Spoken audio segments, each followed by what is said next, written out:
লেখা, তখন উনি দেখতেছেন এটার মধ্যে আল্লাহু লেখা, আল্লাহু লেখা, এটা রেখে দিয়েছেন, ঠিক আছে এটা থাকবে। তখন ওই মাদ্রাসার প্রিন্সিপাল, বানুবাজার মাদ্রাসার মৌলানা হাসান রেজভী সাহেব, আপনার ফোন করে জেনে নেবেন, মৌলানা হাসান রেজভী সাহেব, আমি ডকুমেন্ট সহকারে কথাগুলো বলতেছি, ওনাকে ওই আলহাজ জাফর সাহেব বলতেছেন, আমি ওনাকে কল করলাম, উনি আসলেন, আমি ওনাকে গুস্তর টুকরোখানা দেখালাম, দেখানোর পর উনি বলতেছেন যে হাজী সাহেব আপনি তো শুধু এক পাশ দেখেছেন, আরেক পাশ তো দেখেন নাই। এক পাশ দেখেছেন, আরেক পাশ দেখেন নাই। হাজী সাহেব দেখেন, আপনি যে পাশে যে পৃষ্ঠে আল্লাহ লেখা আছে ওইটা দেখেছেন, অপর পৃষ্ঠ দেখেন এখানে তৈয়ব লেখা আছে। আল্লাহু আকবার, ইয়া রাসূলুল্লাহ।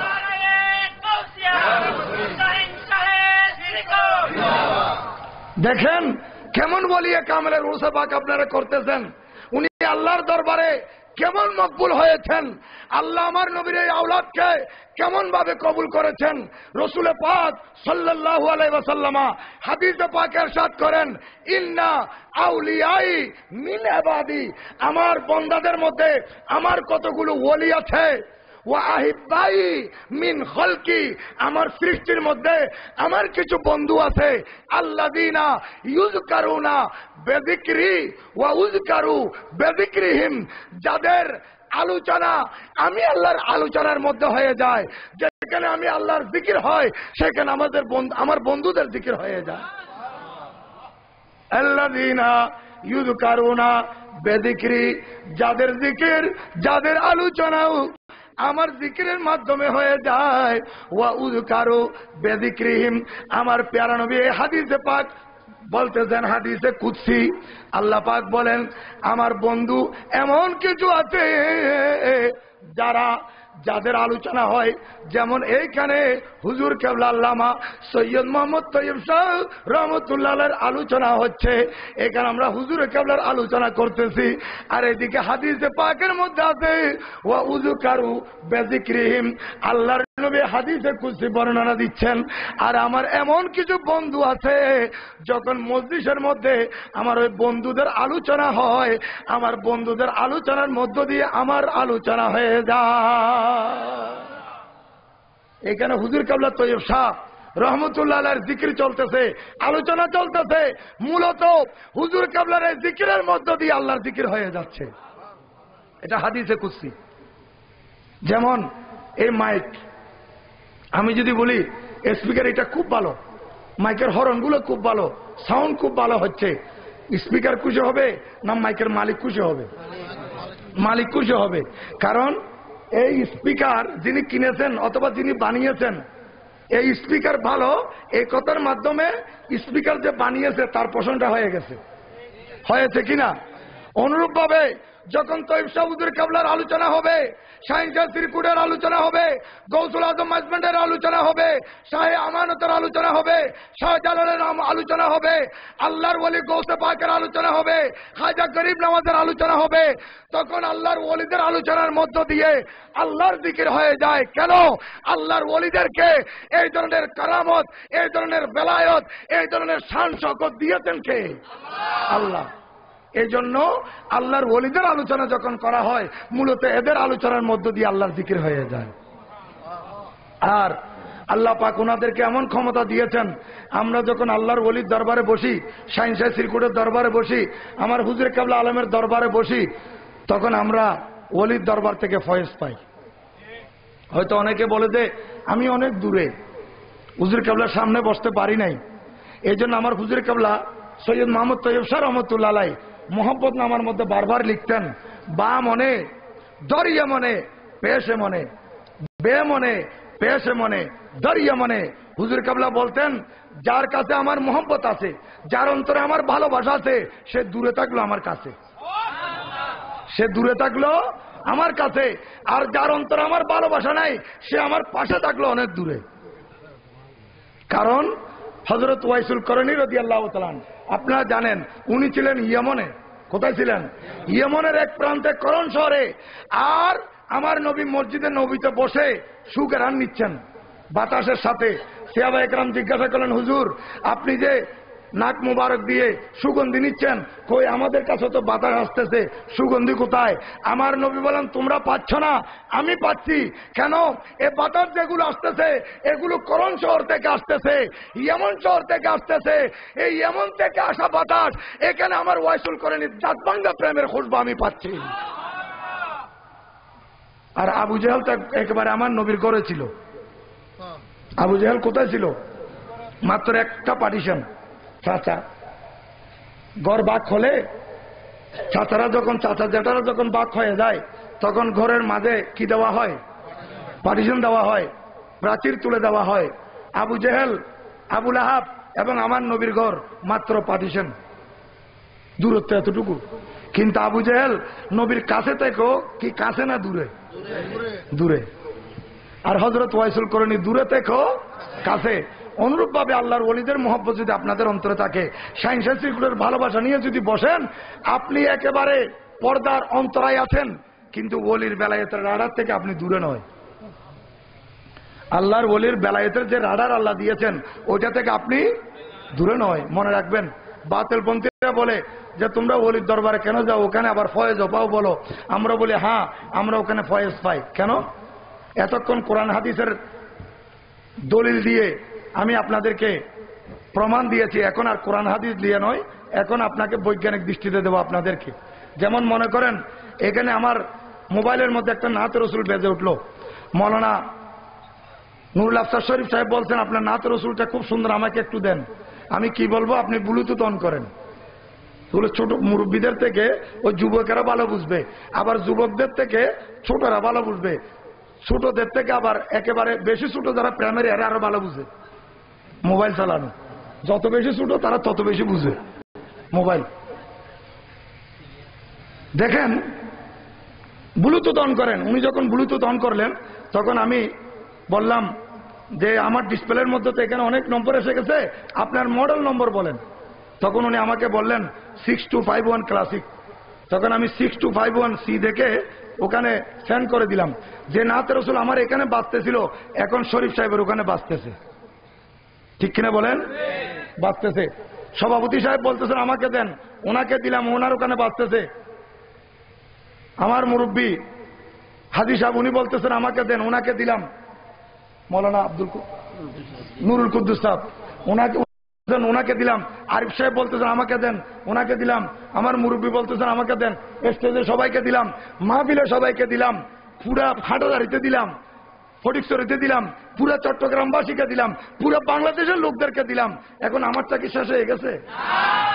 বলেন, আমারটা আমার ভিতর আছে, কিন্তু আমারটা থেকে সারা বাংলাদেশের মোবাইলে চলে গেছে। ঠিক কিনা? তাহলে বৈজ্ঞানিকের বানানো মোবাইল এবং মেমোরি কার্ড, ব্লুটুথ এর সাহায্যে একটা মোবাইল থেকে সারা বাংলাদেশের মোবাইলে যদি ফয়েজ যেতে পারে, এটা আর কি ফয়েজ? এটা কি ফয়েজ? ফয়েজ যেতে পারে। এই মোবাইল যদি সারা বাংলাদেশের মোবাইলকে বাজাইতে পারে, তাহলে আল্লাহর কুদরত যে আল্লাহ ওলিদেরকে দিয়েছেন এমন পাওয়ার, এরা জায়গায় বসে এদের সামনে যারা থাকবে অথবা দূরে যারা থাকবে তাদের সবাইকে ফয়েজ দিতে পারে। বড় করে বলুন সুবহানাল্লাহ। পারবে কিনা? কিন্তু বাতিলপন্থীরা বিশ্বাস করবে না। এদের বৈজ্ঞানিকের বিজ্ঞানের উপর ইমান আছে, আল্লাহর কুদরতের উপর ইমান নাই। আরে বৈজ্ঞানিকের বিজ্ঞান যেখানে শেষ, সেখানে ওলিদের কারামত শুরু।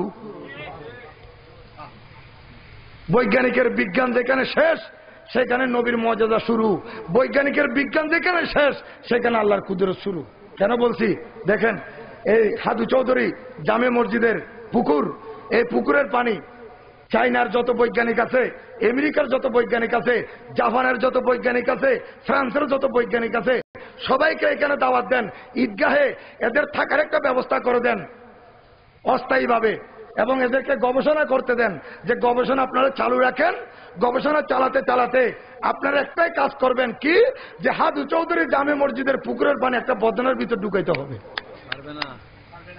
বলেন সবাই পারবে? আমেরিকার গুলো বলবে যে সম্ভব নয়, জাপানের গুলা বলবে যে অসম্ভব, চায়নার গুলা বলবে যে আমরা পারবো না, ফ্রান্সের গুলা বলবে যে আমরা চলে যাচ্ছি। কেউ পারবে না। কিন্তু আমার গরিব নওয়াজ ওনার যখন পানি বন্ধ করে দেওয়া হলো, উনি খাদেম ফখরুদ্দিনকে বললেন এই গটিটা নিয়ে যাও, এই বাটিটা নিয়ে যাও, কোন প্রকারে একটু আনাসাগর পর্যন্ত পৌঁছবে। যখন আনাসাগরে পৌঁছবে পানি এখানে নেওয়ার সময় বলবে আয় আনা তুঝে খাজা নেহা বোলায়া হে, এই আনাসাগর তোমাকে গরিব নওয়াজ এখানে ডেকেছে। আর ইতিহাস সাক্ষী আছে খাদেম ফখরুদ্দিন আনাসাগরে গিয়ে আনাসাগরকে উদ্দেশ্য করে যখন বলেছে এই আনাসাগর তোকে এই গড়ির মধ্যে, এই বাটির মধ্যে, এই বদনার মধ্যে গরিব নওয়াজ দেখেছেন, আরে সাথে সাথে পানি শুকিয়ে এখানে ঢুকে গেছে। তাহলে বুঝে গেল বৈজ্ঞানিকের বিজ্ঞান যেখানে শেষ, ওলির পরামর্শ সেখানে মাত্র শুরু। আরে বাতালরা, মোবাইলের মেমোরি কার্ডের উপর তোদের ইমান আছে, ব্লুটুথের উপর তোদের ইমান আছে, কিন্তু আল্লাহর ওলির কারামতের উপর তোদের বিশ্বাস নাই। তোরা কেমন মুসলমান? নবীর মর্যাদার উপর ইমান নাই, আল্লাহর কুদরতের উপর ইমান নাই। তা আমি বলবো, আমি যখন এখানে দিচ্ছিলাম তখন একজন দাঁড়িয়ে বলতো হুজুর এখানে সবাই পাইছে, আমি তো পাই নাই, আমার এখানে আপনার নাত রসুল আসে নাই। তা আমি বললাম যে কেন আসে না, আপনি ব্লুটুথ অন করেন। সে বলে যে আমার এখানে ব্লুটুথ তো নেই হুজুর, আমার এখানে ব্লুটুথ নাই। তা আমি বলবো যে ব্লুটুথ নাই, মেমোরি আছে। বলে মেমোরিও নাই। তা আপনার কাছে ব্লুটুথ নাই, মেমোরি নাই, তো আপনি কিভাবে পাবেন? আমার কাছে দেওয়ার ক্ষমতা আছে, আপনার কাছে নেওয়ার ক্ষমতা নাই। আমি বললাম আপনারটা মডেল কত? বলছে আমারটা 3310। কত? 3310। ওই আগেকার ও ডাকা ডাকা এগুলো আর কি, যেটার মধ্যে মেমোরিও ছিল না, ব্লুটুথও ছিল না।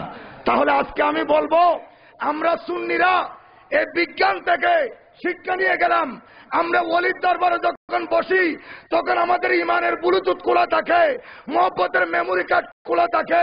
এই ইমানের ব্লুটুথ এবং মহব্বতের মেমোরি নিয়ে যখন ওলির দরবারে বসি তখন ওলির দরবার থেকে আমাদের কাছে ফয়েজ আসতে থাকে। আল্লাহু আকবার, ইয়া রাসূলুল্লাহ, জিন্দাবাদ আর জিন্দাবাদ। আরে বাতিলপন্থী এরা ওলির দরবারে বসে আমার থেকে যেমন ওই 3310 ওয়ালা নাতে রসুল পায় নাই, ওলির দরবারে বসেও তারা ফয়েজ পায় না। কেন? যেহেতু তার কাছে মহব্বতের ব্লুটুথ নাই, ইমানের মেমোরি কার্ড নাই, এই জন্য সে পাবে না। কারণ যত বাতিল আছে এরা তো 3310 মার্কা,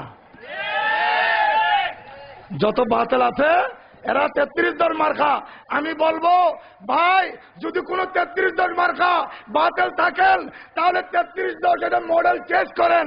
আপনি সুন্নিয়তের আকাশের নিচে চলে আসেন, আমাদের সাথে একত্রিত হন, ইমানের ব্লুটুথ খুলে দেন, মহব্বতের মেমোরি কার্ড লাগান, আপনি আমাদের মতো ফয়েজ পেতে থাকবেন।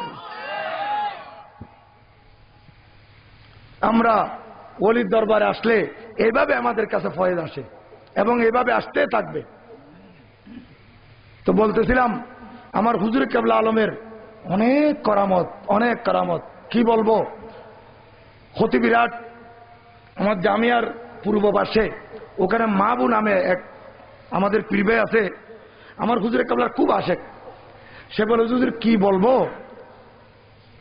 হুজুর তো ইসা হুজুর রহমতুল্লাহ থাক অবস্থায় আমরা বড় বড় ট্রাকে করে মানুষদেরকে শরবত পান করাইতাম, এখনো করাই। বলে যে হুজুর এখন যে লক্ষ লক্ষ পীর ভাই, আমার মনে হচ্ছে এখন এই খতিব বিরাট ভাইয়েরা প্রথমে চালু করেছে, খতিব বিরাটের দেখা দেখি নাজির পাড়াও চালু করেছে এবং বিভিন্ন লোকেরা চালু করেছে, প্রায় 1-1.5 লক্ষ মানুষের তবরুকের ব্যবস্থা হয়ে যাচ্ছে এখন। আমার মনে হয় সামনে ওই হজে যারা গেছেন, হজের মধ্যে বড় বড় শিল্পপতিরা, আরবের বড় বড় আমিররা, বড় বড় শেখরা যেভাবে বড় বড় গাড়ি করে করে মানুষকে মেহমানদারি করে খানা দেয়, এইভাবে জুলুসের মধ্যে বড় বড় ট্রাক ভর্তি করে বড় বড় পয়সাওয়ালারা এইভাবে খানার ব্যবস্থা করবে।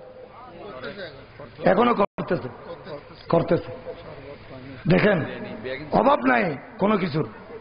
দরবার শাহিন শাহ সিরকুটের দরবার, কেন আমার হুজুরে কেবলা বলতেছে হুজুর আমি টাইগার পোস্ট পর্যন্ত আমাদের ট্রাক এসেছে, চালক গাড়ি চালাচ্ছে, স্লো স্লো করে চালাচ্ছে, কারণ লোকের ভিড়, উপরে আমরা অনেক মানুষ এবং পানির ড্রাম, শরবতের ড্রাম, তো গাড়ি বাড়ি হয়েছে না, শরবতের ড্রাম আছে, লোকজন আছে, গাড়ি লোড একেবারে। হঠাৎ করে দেখলাম একটা ছোট্ট বাচ্চা গাড়ির চাকার তলে পড়েছে। এখন ছোট্ট বাচ্চাটা চাকার তলে পড়েছে, তার পা চাকার নিচে একেবারে রিপিট হয়ে যাওয়ার কথা। ড্রাইভার ভয়ে পালিয়ে গেছে, বলতেছে আমরা চোখে দেখতেছি। ড্রাইভার ভয়ে পালিয়ে গেছে। তখন আমরা তাড়াতাড়ি করে নেমে এই বাচ্চাকে নিয়ে মেডিকেলে চলে গেলাম। জুলুসের দিন চিন্তা করলাম, হারে কি জুলুস করবো না। জুলুসের দিন মেডিকেল চলে গেলাম। ডাক্তারের কাছে ইমার্জেন্সিতে যখন নিয়ে গেলাম, ডাক্তার বলে এই বাচ্চাকে কেন এনেছো, এত কোনো কিছু হয় নাই। আমার গায়ের লোম খাড়া হয়ে গেছে। কোন দরবারে আপনারা এসেছেন, কোন দরবারে আপনারা মুরিদ হয়েছেন, কোন সাইন্সের ত্রিকুটের দরবার আসা আপনাদের নসিব হয়েছে দেখেন। এই সাইন্সের ত্রিকুট হুজুর আল্লামা সৈয়দ মোহাম্মদ তৈয়ব শাহ রহমতুল্লাহ আলাই আযানের আগে সালাতু সালাম দেওয়ার জন্য বলেছেন। আজকে আযানের আগে সালাতু সালাম বাংলাদেশের চট্টগ্রামের প্রত্যন্ত অঞ্চলে তো হচ্ছে। এই হাদুরকিল থেকে, হাটহাজারী পরিসরী থেকে কোন সুন্নি ভাই যদি রাজশাহী যায়, দিনাজপুর যায়, বগুড়া যায়, রংপুর যায় অথবা সিলেটে যায়, বাংলাদেশের নর্থ বেঙ্গলে অথবা পশ্চিমবঙ্গে যায়, যে কোনো জায়গায় যাক না কেন, সংশয়ে থাকবে যে আজান, জোরের আজান হবে, এখন নামাজ কি ইমামের পিছে পড়তে পারবো কিনা, কারণ বাতিলের পিছে তো নামাজ পড়া আমাদের পক্ষে সম্ভব নয়। তখন হঠাৎ করে সেই নর্থ বেঙ্গলে যে মসজিদে আপনি নামাজ পড়তে চাচ্ছেন, আজানের আগে যখন সালাতু সালাম হয়েছে, তখন আপনার সংশয় দূর হয়ে গেছে যে এখানে আর কোনো সন্দেহ নাই, এখানে নামাজ পড়তে পারবো। এটা আমার হুজুর কাল্লা বেলায়েতের নজরে দেখেছেন। আমার পীর ভাই যারা আছে অথবা আপমর সুন্নি জনতা যারা আছে, তারা বিভিন্ন জায়গায় সফর করলে সুন্নি আলেমদের পিছে নামাজ পড়ার জন্য যখন চাইবে, সুন্নি না বাতিল বুঝবে কিভাবে? আযানের আগে যখন নবীজিকে সালাম দিবে, তখন বুঝা যাবে এটা সুন্নি মসজিদ। এবং ভাইদের জন্য 1976 সালে 16ই ডিসেম্বর ছিল ইতিহাস আঞ্জুমানে রহমানে আহমদিয়া অফিসের মধ্যে আমার হুজুরে কাবলার সভাপতিত্বে মিটিং হলো। এক ভাই বললেন, হুজুর একটা মাসিক ম্যাগাজিনের দরকার। তখন হুজুরে কাবলা বললেন, হ্যাঁ বহুত জরুরি হে। তো 16ই ডিসেম্বর ছিল স্বাধীনতা দিবস। কি ছিল? স্বাধীনতা দিবসের দিন পাশ হয়েছে একটা মাসিক তর্জমান বের হওয়ার জন্য। দেরি নেই, 1976 সালের 16ই ডিসেম্বর 77 জানুয়ারি, কতদিন? মাত্র 15-20 দিনেরই, ঠিক না? এই হুজুর কাবলা এই তসবিহ পাশ করেছেন, ভাইদেরকে বলেছেন একটা মাসিক তর্জমান বের হবে। ভাইরা নিষ্ঠার সাথে কাজ করে তারপরের মাসে 1977 সালের জানুয়ারি মাস থেকে তর্জমান বের করে দিয়েছেন। এই তর্জমান এখনো পর্যন্ত আছে। এটা ওই 16ই ডিসেম্বর যেমন স্বাধীনতা দিবস ছিল, এটা সুন্নিয়তের স্বাধীনতা হয়েছে। বড় করে বলুন সুবহানাল্লাহ। এই মাসিক তর্জমান বিজয় দিবস, বিজয় দিবস, এটা সুন্নিয়তের বিজয় হুজুর কাবলা করে দিয়েছেন। যে মাসিক তর্জমান আমার মুরিদানদের কাছে থাকবে, আমার সুন্নি ভাইদের কাছে থাকবে। বাতিলেরা যখন প্রশ্ন করবে, যারা মাসিক তর্জমান নিয়মিত পড়বে, এরা বাতিলদেরকে দাঁত ভাঙ্গা জবাব দিতে পারবে। সব করেছে আমার হুজুর কাবলা আল্লামা সৈয়দ মোহাম্মদ তৈয়ব শাহ রহমতুল্লাহ আলাইহি। এই জশ্নে জুলুস আজকে লক্ষ লক্ষ মানুষ হচ্ছে জুলুসের মধ্যে। প্রথম এই জুলুস করার নির্দেশ দিয়েছিলেন 1947 সালে, 1947 সালে। কিন্তু আমার হুজুরে কাবলা তখন আসেন নাই। আমাদের বর্তমান আঞ্জুমানে রহমানে আহমদিয়া সুন্নিয়ার সিনিয়র সহসভাপতি শ্রদ্ধাভাজন ব্যক্তিত্ব আলহাজ মোহাম্মদ মুহসিন সাহেবের শ্রদ্ধেয় পিতা মরহুম মকফুর আমার হুজুর কেবলা আলমের খলিফা আলহাজ নূর মোহাম্মদ সওদাগর আল কাদরি রহমতুল্লাহ আলাইহির সভাপতিত্বে প্রথমে জুলুস হয়েছিল 1974 সালে এবং 1975 সালে। তারপর 76 সাল থেকে আমার হুজুরে কাবলা সভাপতিত্ব করেছেন। কত থেকে? 76 থেকে লাগাতার 86 পর্যন্ত। কত পর্যন্ত? 86। এরপর থেকে আমার হুজুরে কাবলা আলম বর্তমান হুজুরে কাবলা সভাপতিত্ব করতেছেন। কিন্তু গত জুলুসে আমার হুজুরে কাবলা আসেন নাই। হুজুরের ছোট ভাই, যাকে পীরে বাঙ্গাল বলা হয়েছে, বাংলার পীর আল্লামা সৈয়দ মোহাম্মদ সাবের শাহ মদ্দাজিলুল আলী সভাপতিত্ব করেছেন। আল্লাহর মেহরবানি এবার বর্তমান হুজুরে কাবলা সম্মতি দিয়েছেন এই জুলুসে আসার। ইনশাল্লাহ আমরা এবার জুলুস আবার শাহিন শাহ ত্রিকুটের সাদারতে মানাবো।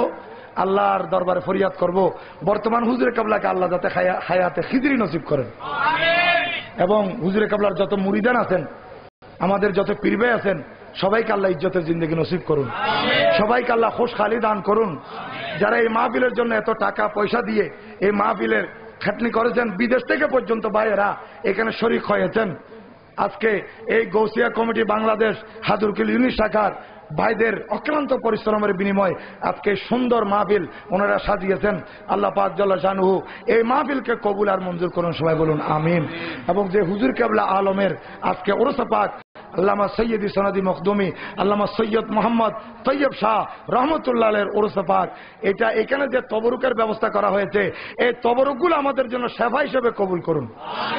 হয়তো অনেক ভাই আছে যে ডায়াবেটিসের কারণে ডাক্তার মানা করেছে, গোশত খেতে পারবেন না, কিন্তু এগুলো তবরুক, এখান থেকে এক টুকরা খেয়ে নেবেন, সেবা হয়ে যাবে। নিয়ত করে খাবেন হুজুর কাবলার ফাতিহার তবরুক। এই দরবার এটা একটা মহান দরবার এবং আমার নবীজের আওলাদ। তাই আপনাদেরকে অনুরোধ করব, এই দরবারে যারা অন্তর্ভুক্ত হয়েছেন আপনারা বড় ভাগ্যবান, এবং যারা অন্তর্ভুক্ত হন নাই, আমার হুজুরে কাবলার তসলিম আনলে আপনারা এই দরবারের সাথে জড়িত হয়ে যাবেন। কারণ আমার শাহিন শাহ শ্রীকুটের মাধ্যমে এই সিলসিলা সরাসরি আপনাদেরকে গৌসে পাক রাদিয়াল্লাহু পর্যন্ত পৌঁছিয়ে দেওয়া হচ্ছে। আর আমার গৌসে পাক থেকে আমার পেয়ারা রসুল, আমার পেয়ারা রসুল থেকে আল্লাহর দরবার। আল্লাহ পাক সুবহানাহু ওয়া তাআলা এই মাহফিলকে কবুল আর মঞ্জুর করুন, সবাই বলুন আমিন। ইয়া নবী সালাম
حسنين كل مين رسول